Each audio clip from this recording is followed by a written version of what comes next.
दोस्तों बहुत सारे लोगों के घर में बहुत पैसा होता है लेकिन वो तृप्त नहीं होते हैं, उनको फिर भी लगता है कमी है और चाहिए और चाहिए। एकादशी है 9 नवंबर को। रमा लक्ष्मी जी का ही दूसरा नाम है रमा, लक्ष्मी जी को रमा भी कहते हैं। तो देखिए 9 नवंबर से ही यानी कि रमा एकादशी से ही दीपावली शुरू हो जाती है। दोस्तों कैसे आप सब लोग? मैं भी अच्छी हूँ। दोस्तों आज मैंने एक बिल्कुल अलग तरीके का वीडियो आप लोगों के लिए लाया है कि दीपावली आ रही है तो कैसे करके हम दीपावली की पूजा करें, क्या वो कौन सा उपाय करें कि पूरे साल भर हमारे घर में लक्ष्मी जी की बरसात होती रहे।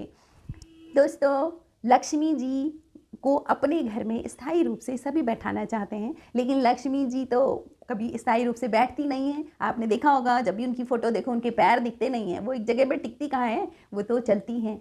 तो लक्ष्मी जी की पहले कुछ लोग कहते हैं लक्ष्मी जी की खड़ी फ़ोटो अपने घर में ना रहें, कुछ कहते हैं कि लक्ष्मी जी को बस बिठा के ही रखें। लक्ष्मी जी के दोनों तरफ सफ़ेद हाथी होते हैं, सफ़ेद हाथी, काले वाले हाथी नहीं होते, सफ़ेद हाथी होते हैं। तो दोस्तों लक्ष्मी जी की जब फ़ोटो हम बहुत ध्यान से देखते हैं तो हम उसमें क्या देखते हैं, देखो लक्ष्मी जी का एक हाथ है, उसमें से पैसे गिर रहे हैं और नीचे एक बहुत बड़ी प्लेट है जो पैसों से भरी हुई है। दोस्तों मैं जब छोटी थी, तो बहुत छोटी थी, तो मैंने एक बार माँ के साथ बैठ के पूजा में लक्ष्मी जी पे बहुत ध्यान से देखा था। तो मैंने अपनी माँ से पूछा था कि ये क्या है, ये लक्ष्मी जी के हाथ से सिक्के पैसे निकल रहे हैं। तो मेरी माँ जी ने बोला था कि लक्ष्मी जी के हाथ से बस पैसे ही बरसते रहते हैं, बरसते रहते हैं। तो मैंने सोचा था कि बहुत मज़ेदार चीज़ है, ऐसे ही पैसे बरसते रहेंगे और हमें जो भी खाने का मन होगा तो हम फटाफट लेते रहेंगे। तो ये मुझे बहुत देर तक मैंने अपने दिमाग में सोचा।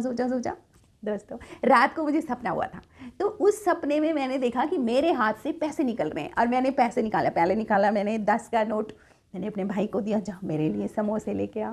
फिर निकाला मैंने दूसरा सिक्का, मैंने भाई को बोला जाओ मेरे लिए टॉफ़ी लेके आ। फिर चूरन ला, इमली ला, मतलब जो चीज़ें हमें खाने, लड्डू ला, उस समय लड्डू ज़्यादा खाते थे, कि मेरे लड्डू लेके आ। फिर तो जब मैं सपने से जागी तो मैंने देखा ये क्या था, मेरे हाथ से तो कुछ भी नहीं निकल रहा है। काफ़ी देर तक मैं अपना हाथ बिल्कुल रगड़ती रही, क्या पता निकल जाए।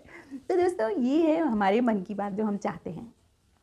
दूसरा, लक्ष्मी जी तृप्ता रूप में हमारे घर में रहें, कि हम तृप्त रहें, हम बोले हमारे पास जितना है बहुत है, हम उसी में अपना अच्छा खा सकते हैं। कितना खाना होता है, 2 रोटी, लेकिन हाँ कितना होना चाहिए कि हम किसी को तृप्त कर सकें, किसी को दे सकें। यानी कि हमारे घर में कोई आए और हम ये बोलें कि अरे हमारे पास नहीं है, ऐसा दिन भगवान कभी ना दिखाए। तो दोस्तों अब शुरू करते हैं। रमा एकादशी के दिन से दिवाली की शुरुआत है कि रमा एकादशी के दिन क्या करना चाहिए। रमा लक्ष्मी जी का नाम है, दूसरा नाम है, तो विष्णु और लक्ष्मी जी दोनों की पूजा एक साथ होती है इस एकादशी में। आपको क्या करना है, आपको बाजार जाना है, 11 कौड़ियाँ लानी है और उन कौड़ियों को केसर और हल्दी से लेप करना है। उनको एक पीले कपड़े में रखना है विष्णु भगवान और लक्ष्मी जी के सामने। एकादशी के दिन भी उनकी पूजा करनी है, धनतेरस वाले दिन भी पूजा करनी है, नरक चतुर्दशी यानी कि पहली दिवाली के दिन भी उनकी पूजा करनी है, और दीपावली के दिन रात को जब लक्ष्मी जी की पूजा होती है, आरती होती है, उस समय भी उनकी आरती करनी है। उसके बाद उन कौड़ियों को पीले कपड़े में, जो रखी हुई कौड़ियाँ हैं उनको पीले कपड़े में बात करे से पोटली बना देनी है। और जहाँ भी आपके पैसे, जहाँ बरकत चाहते हैं, वहाँ पर तिजोरी नहीं है तो कोई बात नहीं है, आपका घर में कोई ड्रॉर होगा उसमें रखो, कहीं पैसे रखने की कोई जगह होगी वहाँ रखो, नहीं है तो अपने पर्स में रखो, लेकिन उन कौड़ियों को वहाँ पर रखो और माता से, लक्ष्मी जी से प्रार्थना करो कि बरकत देना, मेरे पास जितना आए उसमें खूब बरकत हो और मैं तृप्त रहूँ, इस तरह की लक्ष्मी को मांगे।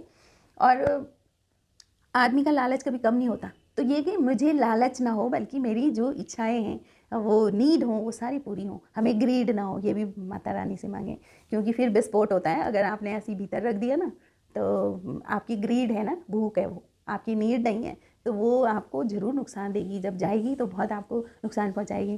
तो दोस्तों इस तरह से आप रमा एकादशी के दिन लक्ष्मी जी को अपने घर में बुलाएं। रमा एकादशी से दूसरी एकादशी, देव उठनी एकादशी तक पूरा दीपावली ही चलता है। 11 दिन बाद हम लोग उसको एगास बगवाल कहते हैं, और एकादशी के ही दिन वो देव बोलते हैं, देवताओं की दीपावली होती है, देव दीपावली उसको कहते हैं। तो वहाँ तक दीपावली चलती है। तो आप सभी को अग्रिम बधाई रमा एकादशी की और उसके बाद दीपावली की।